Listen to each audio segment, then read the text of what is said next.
Vamos lá, vamos começar pelo Newton, volante do Botafogo, um camisa 8 alto que também pode acabar fazendo a zaga em alguns momentos. Bora explicar? O São Paulo entende a necessidade de buscar pelo menos mais um camisa 8. Isso mesmo com a possibilidade de saída de Bobadilla, que está com a sua seleção preparando para a Copa do Mundo e pode acabar sendo negociado na próxima janela de transferências. A situação é um pedido do técnico Dorival Júnior e digo mais, aqui uma informação exclusiva.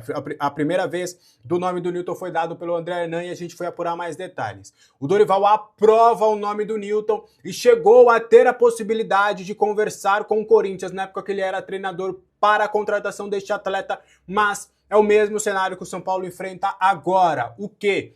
O Botafogo quer uma compensação financeira. Do que a gente tem de apuração e a gente foi atrás e buscar com fontes do Botafogo, o Botafogo quer 5 milhões de euros para a liberação do Newton. E esse valor, obviamente, o São Paulo não vai pagar, mas calma que o São Paulo não desistiu. O Botafogo chegou a ter tudo certo no último dia da janela de transferências passada para vender o jogador ao Santos por 4 milhões de euros. A negociação acabou não acontecendo por conta do tempo ter fechado na janela de transferências. E o Botafogo, que está desesperado para ter dinheiro, porque vive uma crise financeira até pior do que a do São Paulo, entende que o jogador tem que sair mediante uma liberação financeira. Só que o São Paulo, mesmo com essa imposição e essa dificuldade neste primeiro momento, entende que o jogador pode conseguir jogar no São Paulo mediante algumas situações. Então, neste momento, o São Paulo demonstrou interesse, o Botafogo aceitou negociar, mas o São Paulo está vendo a melhor possibilidade para colocar uma proposta na mesa. O Botafogo, nestes últimos dias, perguntou sobre a situação do Arboleda. E a ideia do São Paulo seria, olha, vamos fazer um seguinte, um bem bolado, por exemplo, você me presta o jogador, aí a gente coloca uma cláusula aqui dentro do contrato, como a metas para ele ser comprado obrigatoriamente, a gente pode fazer isso com o Arboleda ou com qualquer outro jogador que hoje tenha dentro do São Paulo Futebol Clube. A ideia do São Paulo é não pagar esta grana agora, é trazer o jogador por empréstimo, colocar uma meta pré-estabelecida, como aconteceu com o Arthur, para tentar convencer o Botafogo de que esse seria o melhor negócio. O problema é que pode vir o mercado com uma proposta bem melhor do que o São Paulo e acabar levando o jogador neste momento. Até do que eu pude apurar, o jogador gostaria de jogar no São Paulo, entende que seria um bom mercado, mas os seus agentes ainda estão analisando as melhores possibilidades. O Newton é agenciado pelo Paulo Pitombeira, que é o mesmo empresário do Arthur, por exemplo. Então eles também veem com bons olhos uma vinda para o São Paulo, porque tem um exemplo como o Arthur, que acabou se tornando um bom jogador dentro do São Paulo, tendo sequência, tendo oportunidades e até chegando na zona mista a falar sobre a seleção brasileira. Então a situação do Newton hoje é mais ou menos neste quesito.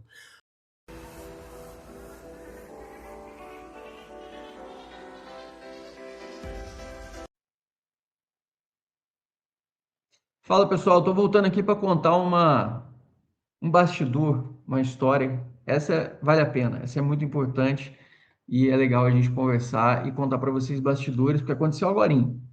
Estava no grupo do nosso canal de membros, do Blog do São Paulo, como você sabe, a gente tem um canalzinho. O Wildegardo Rocha, desculpa se eu falei errado o teu nome, mas acho que é isso.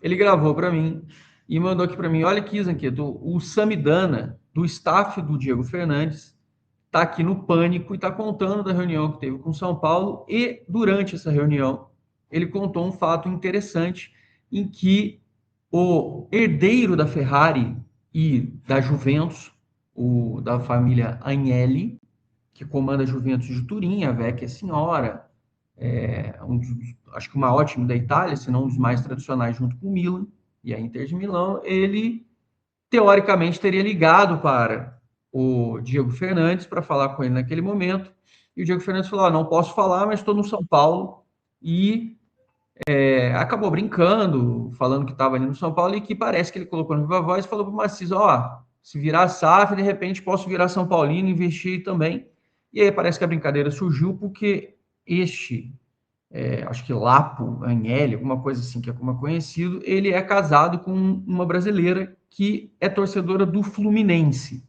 E aí surgiu essa brincadeira, parece tudo em tom de brincadeira, e aí, obviamente, chamou a atenção e falou assim, porra, peraí, o herdeiro da Juve, dono da Ferrari, dono de uma dezena de grupos interessados em investir no São Paulo, a gente, obviamente, precisa entender melhor essa história. Eu entrei em contato com uma pessoa do São Paulo que esteve na reunião ontem, e aí vou ler para vocês. Óbvio que eu não vou abrir aqui a fonte, mas ele me detalhou, ele falou, Zanqueta, calma aí, não é bem isso. Ele falou o seguinte, abre aspas, no meio da reunião, Diego recebeu um telefonema, por acaso, de um italiano que seria o dono da Fiat, da Ferrari, etc., o herdeiro do grupo. Ele disse que não poderia falar, que estava em reunião de São Paulo. Esse cara, que é casado com uma brasileira, disse que torce para o Fluminense, mas que também passaria a torcer pelo São Paulo, uma vez que o São Paulo também pudesse virar empresa, virar SAF, etc. Uma brincadeira. E no final, o Diego falou brincando para ele que pediria ajuda para arrumar investidores também. E o cara disse que seria um prazer, mas tudo em tom de brincadeira. Fecha aspas. Essa foi a apuração que a gente falou com alguém de dentro do São Paulo.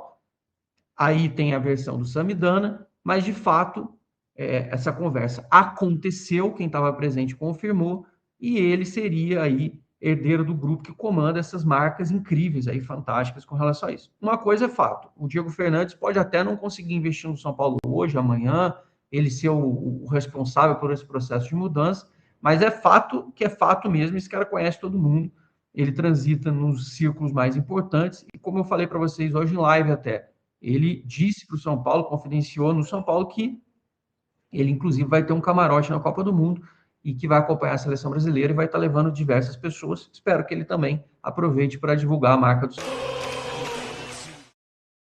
Bom, muito criticado no São Paulo, Gonçalo Tapia foi convocado para a seleção do Chile. Ele vai participar dos amistosos contra Portugal e Congo. Vale lembrar que o Chile não se classificou para a Copa do Mundo, tá, rapaziada? Vai disputar ali apenas os amistosos, mesmo que será no mês que vem, em junho. A partida contra Portugal será no dia 6, no Estádio Nacional, em Oeiras, e contra o Congo no dia 9, e Tapia estará presente aí nesses dois amistosos. Talvez durante o período desses amistosos, os atletas do São Paulo estejam de férias, né? Como eu falei no vídeo de ontem, mais ou menos uns 5 dias de férias ali está previsto para os atletas, então Tapia não perderá tantos dias de treino assim no CT da Barra Funda. Apesar de estar em baixa no São Paulo, muito criticado, a fase não é boa mesmo, né? O Tapia segue valorizado no mercado. São Paulo aguarda propostas por ele vindas lá do exterior. E se chegar algo bom financeiramente falando, São Paulo vai vender o Tapia sim, tá precisando de grana, então não tem muita escolha não. E a CBF fez uma reunião na última semana para falar sobre a Liga, né, uma Liga única. Essa foi a segunda rodada de reuniões para tratar do tema. A entidade, inclusive, propôs uma discussão sobre os horários dos jogos, tá? O foco seria melhorar o público nos estádios e focar também em horários dali diurnos e não noturnos. A CBF também quer reduzir os conflitos entre séries A e B. Os jogos às 19 horas, 7 horas da noite no meio de semana serão reavaliados, assim como os jogos de domingo a partir das 8 horas da noite, né? A CBF quer ampliar também uma janela, a janela de 11 horas da manhã no domingo, né, rapaziada? Quem não lembra, pô, acho que foi na década passada, né, 2017, mais ou menos ali, que tínhamos jogos aos domingos de manhã. E, cara, todos os jogos que eu lembro do São Paulo domingo de manhã era com o Morumbi lotado, tá ligado? Porque é um horário espetacular, claro. Para os jogadores que vão jogar debaixo daquele sol, né, raiando, aquele sol aqui, nossa, queimando a pele, o sol do meio-dia, não é tão bom, né? Mas, pô, pro torcedor ali, pro espetáculo, é um negócio assim maravilhoso, né? Você vai sair do jogo lá pra 1 da tarde e vai curtir ainda o resto do dia, né? Em um estudo, a CBF apontou, né, e soube que os jogos às 7 horas da noite no meio de semana teve público abaixo da média, né? Por motivos óbvios, o povo trabalha, pô, não é, tá de brincadeira, né? Domingo à noite é outro problema avaliado pela CBF. Já sábado à noite, a CBF até vê com bons olhos, tá? A entidade entende que pode explorar melhor ali o potencial dos jogos às 11 horas da manhã do domingo. Para você, os jogos das 7 horas da noite no meio de semana e domingo a partir das 8 horas da noite tem que acabar, tem que focar mesmo nos jogos domingo de manhã? Comente aqui abaixo a sua opinião. Quer ver um horário também péssimo? 9h30 da noite de quarta-feira. Horário horroroso, horroroso. E o São Paulo encerrou a fase de grupos da Copa Sul-Americana em primeiro do grupo C. Até aqui na competição, o Tricolor arrecadou uma boa quantia. Foram 6.400.000 reais ao todo até aqui na Sul-Americana. O valor é referente à participação na fase de grupos, às vitórias aí conquistadas e também a vaga garantida nas oitavas de final. Se o São Paulo tivesse vencido os outros jogos que deixou escapar, teria arrecadado mais grana, né? O clube arrecadou 300 mil dólares pela participação, mais 375 mil dólares pelas 3 vitórias conquistadas, além dos 600 mil dólares pela vaga nas oitavas de final. Os valores serão pagos aí entre uma fase e outra, eles são pagos entre uma fase e outra. O tricolor deve receber nos próximos dias 675 mil dólares, tá?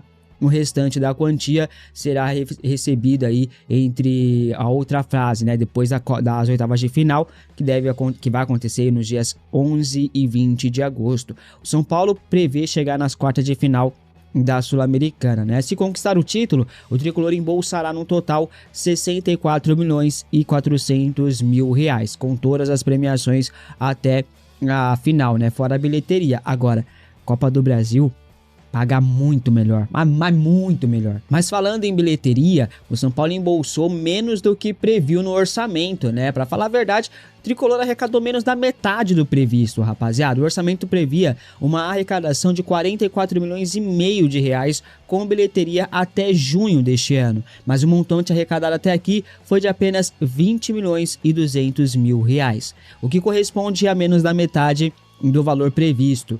No último jogo no Morumbi, o São Paulo registrou ali uma renda bruta de 614 mil reais, para um público aí de pouco mais de 15 mil torcedores. São Paulo levou os jogos também em outros estádios, e a melhor média, na verdade, a melhor renda que o São Paulo teve foi contra o Mirassol no Brinco de Ouro, onde arrecadou um pouco mais de 1 milhão de reais, tá? O restante, a bilheteria no Canindé, no estádio do Bragantino lá, foi 500 mil reais, 570 mil reais por essas partidas, tá? Os 20 milhões de reais de bilheteria é renda bruta, tá? Porque no líquido dá pouco mais de 10 milhões de reais. A média de renda bruta é de 1 milhão e 200 mil reais. E só um adendo aqui, rapaziada, o São Paulo não divulgou o balancete do primeiro trimestre do ano, né? Que pega ali de janeiro, fevereiro e março. Já estamos indo para junho e até agora um balancete do primeiro trimestre não foi divulgado, o que é um absurdo, né? Dizem por aí que as contas do São Paulo vai mostrar um jabuti gigante, hein? Lá ele. E fecha aspas. O Calleri, ele assume sua responsabilidade e se coloca como um líder que é no elenco, né? Inclusive, a fase é tão ruim que ele está prestes a atingir a pior marca da sua carreira, né? Já não marca há 9 jogos, né, rapaziada? O último gol que ele marcou foi contra o Cruzeiro no dia 4 de abril, 2 meses já praticamente, né? Mesmo assim, o Calleri é artilheiro do time ao lado de Luciano, ambos com 11 gols marcados. Se não marcar contra o Remo no próximo domingo, o Calleri atingirá 11 partidas aí sem balançar as redes, né? O que só aconteceu 2 vezes. Uma com o próprio São Paulo em 2016 e outra em 2017 pelo West Ham da Inglaterra. O que você achou desse desabafo aí do Calleri, hein, rapaziada? Você concorda com ele? Eu vi muita gente meio que debochando da fala do Calleri, dizendo que o que ele faz é mais que a obrigação, que não sei o quê. Vi muita gente debochando desse desabafo dele aí. Eu acho que, pô, de fato, ele é o cara que se coloca à frente, né, mano? Tem personalidade, mas tá devendo gols. Ele mesmo sabe disso, né? Ainda sobre o Calleri, temos uma novidade muito boa pra torcida, viu? São Paulo e Calleri já têm um acordo verbal pela renovação de contrato do atleta. O vínculo atual é válido até o final deste ano, como todo mundo já sabe, mas já há um acordo entre as partes pela renovação do contrato, né? O novo vínculo será válido até o final de 2028, com possibilidade de renovação automática até o final de 2029. Já tem tudo alinhado, só falta assinar o contrato e anunciar. Contudo, isso só deve acontecer, se acontecer, durante a pausa para a Copa do Mundo ou apenas depois dela, né? Calleri está muito preocupado com a situação extracampo do São Paulo, principalmente na questão política. Mas ele deixou bem claro que não deseja deixar o tricolor, né? A intenção do Calleri é renovar, mas ele quer ter segurança esportiva, segurança ali de projeto para poder renovar o contrato com o clube do Morumbi. O vínculo já está apalavrado, só falta assinar. E enquanto ele não assina, alguns clubes já demonstram interesse na contratação de Calleri, como é o Boca Juniors e também o Independiente, ambos da Argentina, tá, rapaziada? Eles voltaram a demonstrar interesse na contratação do Calleri, estão de olho na situação, sabem dessa questão da renovação meio que travada do Calleri com o São Paulo, que o Calleri quer um projeto esportivo e tal, né? Então eles estão de olho. Se o Calleri de fato não renovar, não assinar a renovação de contrato, Boca Juniors e Independiente vão para cima ali para tentar a contratação. Mas informações de bastidores apontam que o negócio entre Caleri e São Paulo está muito bem encaminhado e a renovação deve acontecer. A tendência é que o Caleri sim renove com o São Paulo, a não ser que aconteça uma reviravolta gigantesca, novas denúncias e crise política no São Paulo aumente cada vez mais e cria aquela instabilidade, né? Se não acontecer algo parecido, o Caleri vai renovar. A tendência é que só sentem para assinar o contrato ali durante a pausa para a Copa do Mundo, fechou? Bom, para finalizar o vídeo, rapaziada, o São Paulo demonstrou interesse na contratação de Adrielson, como todo mundo já sabe. O zagueiro pertence ao Al-Aws, acho que assim se pronuncia, FC, do Oriente Médio, né? Não sabemos o tempo de contrato dele por lá. O Adrielson tá com 28 anos de idade, é um excelente zagueiro, né? O São Paulo fez uma sondagem visando um acordo por empréstimo, contudo, o clube que tem os direitos econômicos do jogador negou esses moldes aí e pediu cerca de 7 milhões de dólares, 35 milhões de reais mais ou menos na cotação atual, para negociar o Adrielson. O valor é considerado alto pelo São Paulo e o negócio não deve acontecer. Sem avanço, o São Paulo segue monitorando alternativas no mercado em busca de reforçar o sistema defensivo. Hoje no elenco, o São Paulo conta com Alan Franco, o Rafael Tolói, Osório e Sabino para a zaga, né? Sendo que o Osório é um menino da base de Cotia, é o zagueiro mais rápido que o São Paulo tem, é o Osório, tá?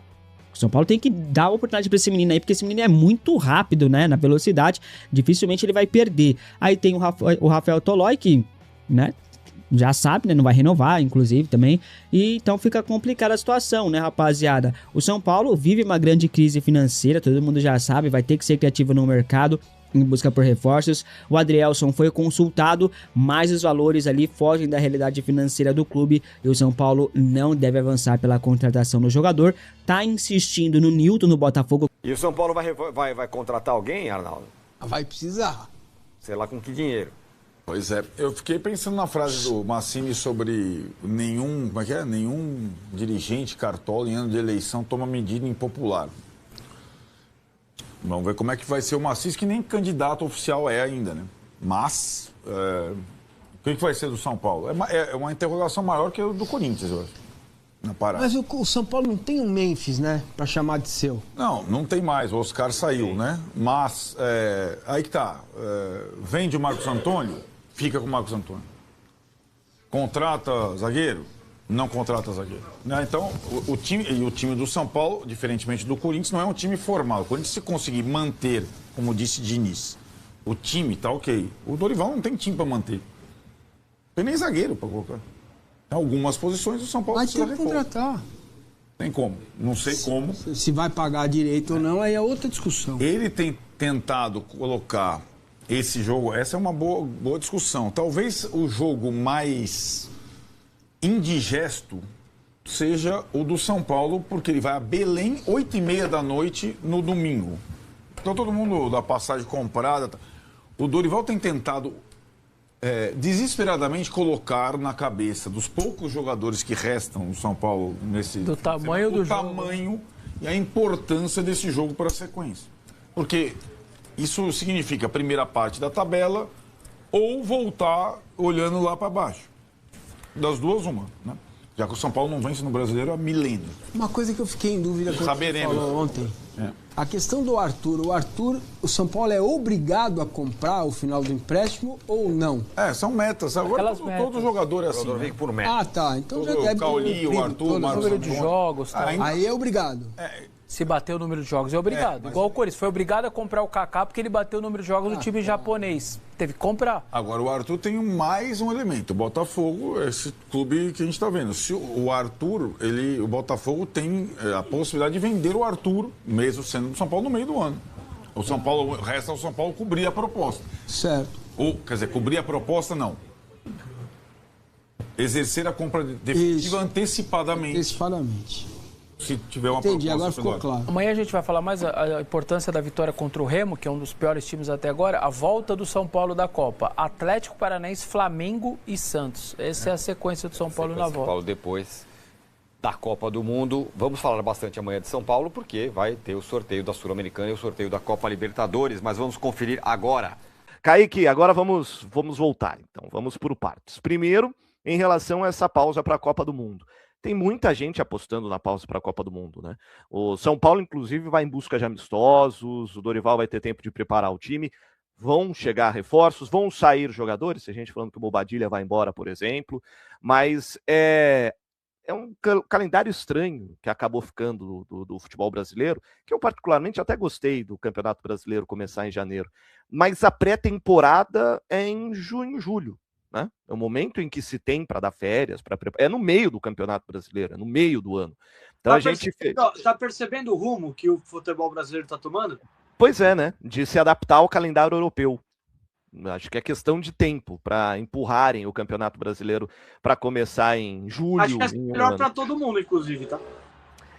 Eu só não sei o quão seria bom ter metade do Campeonato Brasileiro no verão brasileiro. Eu tenho dúvidas, que o verão brasileiro é insuportável. Você perder Campeonato Paulista em temperatura de 40 graus, eu acho ok, mas sei lá, colocar domingo 11 horas da manhã São Paulo e Flamengo no Maracanã, eu acho que é sacanagem com o produto. Mas, enfim, não é essa a discussão.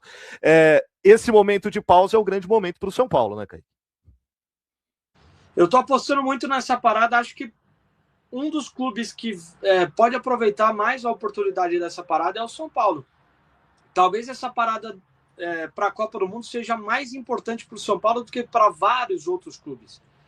Primeiro, para colocar o time bem fisicamente, para fazer a pré-temporada que não existiu. O São Paulo vai dar as férias também para os jogadores que praticamente não existiu no final do ano. Vai ter mais ou menos ali de 15 a 20 dias de férias e o restante do tempo para a intertemporada. Vai ser importante porque fisicamente o São Paulo já teve uma queda, as lesões começaram a aparecer, então é a importância de recolocar todo mundo em condições de jogo, com exceção do Lucas, que é uma exceção muito grande, que a gente sabe, tecnicamente falando, é o jogador com maior potencial que o São Paulo tem dentro do seu elenco, mas que também já virou rotina. A gente sabe que o São Paulo não pode contar com ele. Qual foi a outra pergunta que você fez também, Caio? Não, falando de amistosos, né, que o São Paulo vai se preparar, talvez até com chegadas, saídas. É verdade. Janela. A aposta do Bobadilla é muito grande porque Copa do Mundo é a maior vitrine possível e depende também do desempenho da seleção do Paraguai, do quanto o Bobadilla vai aproveitar a oportunidade, das atuações. Ainda é uma incógnita. Mas eu vejo, de repente, Pedro Ferreira, TT, né, já tem sondagem para cima do TT, que podem ser caras que podem ser aproveitados nessa janela para que o São Paulo atinja, e de novo, a mesma prática, garotos da base que praticamente não tiveram a oportunidade de mostrar nada no principal sendo negociado. Mas talvez essa seja a realidade do São Paulo para poder atingir o seu objetivo financeiro de 180 milhões de reais de venda. A meta orçamentária do São Paulo prevê isso. O São Paulo já teve prejuízo com relação à Copa do Brasil. A meta orçamentária do São Paulo era pautada em uma chegada às quartas de final. O São Paulo cai na quinta fase. Então o São Paulo tem prejuízo de 3 milhões em uma fase, 4 milhões em outra fase. Tudo isso de projeção, lógico. Não é prejuízo real. É o que poderia vir a ganhar. É a expectativa de ganho. Então 3 milhões em uma fase, 4 milhões na outra. Bilheteria em 2 jogos importantes.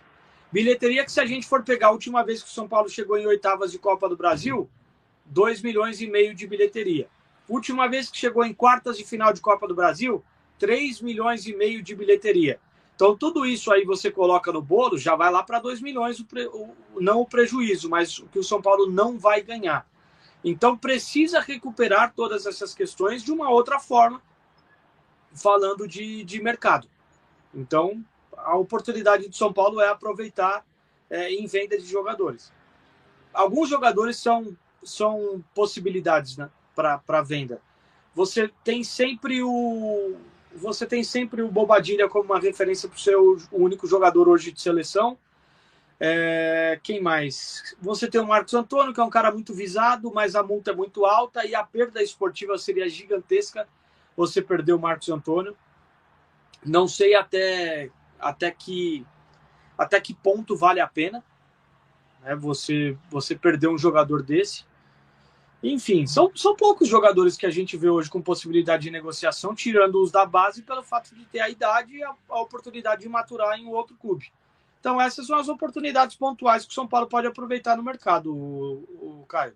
E muita gente, a gente até aqui desse lado, né, tava esperando também aquela Vitória Cup que teria, mas parece que não vai ter mais. Eu fui pesquisar, parece que até o site saiu do ar, então podia ter até uma movimentação maior do São Paulo nessa parada para a Copa do Mundo, mas pelo visto vão ser mais amistosos, é um tempo de recuperação, de férias para os atletas, para que os jogadores voltem melhor para o segundo semestre do ano. Pausa de 5 segundos para pedir a sua ajuda ao nosso canal com o seu like e se inscrever se ainda não for um inscrito.